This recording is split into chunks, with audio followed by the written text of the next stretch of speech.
எமது குருநாதர் மாமகரிஷி ஈஸ்வர பட்டாயர் அவர் குருதேவ். அவர் ஈஸ்வர பட்டர் என்றால் அவர் பிராமணர் தான். ஆனால் அவர் பல மந்திரங்களை கற்றுணர்ந்தார், பல மந்திரத்தின் தன்மை அறிந்தார், மந்திரக்குள் இருக்கக்கூடிய உட்பொருளை அறிந்தார், மெய்ப்பொருள் காணும் நிலையில் எண்ணத்தை செலுத்தினார், மெய் உணர்வை அழைத்தார். அந்த மெய் உணர்வு கொண்டு தான் வாழ்க்கையிலே மந்திரங்களை பதிவு செய்து கொண்ட பின், பதிவு செய்து கொண்ட யாரால் எந்தெந்த மந்திரங்களை பதிவு செய்து கொண்டாரோ அதே மந்திரத்தை நான் திருப்பி சொல்லப்படும் போது அந்த மந்திரத்தை பதிவு செய்த கொண்ட உணர்வுகள் அந்த உடல் இறந்த பின் அந்த ஆன்மாவை நமக்குள் வருகின்றது.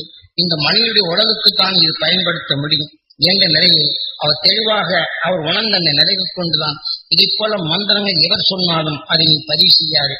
ஆக அந்த மந்திரங்களால் இருக்கக்கூடிய நிலைகள் அவர்கள் சொல்வதை நீ கேட்டறிந்தாலும் உடனடியாக அந்த மகிழ்ச்சியின் அருளை பெற வேண்டும், என் உடலுக்குள் அது பதிவாக வேண்டும் என்று மெய்வழியின் உணர்வை கொண்டு இதை தொடைத்துவிடு.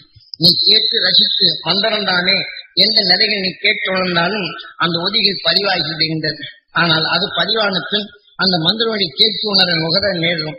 அப்படி பதிவானாலும் இந்த உடலை விட்டு சென்ற பின் அந்த மந்திர ஒளியிலே நம் உயிரான்மா அது ஈர்க்கப்பட்டுவிடும். ஆகையினாலே இப்ப எந்த மந்திர ஒளியில் எவர் சொன்னாலும் அதை அழித்திட உடனே ஈஸ்வரா என்று உயிரே வேண்டும். அந்த மகிழ்ச்சியின் அருளொளியை பெற வேண்டும் என்று ஏங்கி விண்ணை நோக்கி அந்த உணவின் ஆற்றலின் உடலுக்குள் செலுத்தி நாம் உடலை கொலைவு கொள்றோமோ அதே போல துணியில் இருக்கக்கூடிய அழுத்தை எப்படி சுத்தப்படுத்துறோமோ இதை போல நாம் ஆன்மாக்குள் பட்ட இந்த உணவின் தன்மை குறைத்து விட வேண்டும்.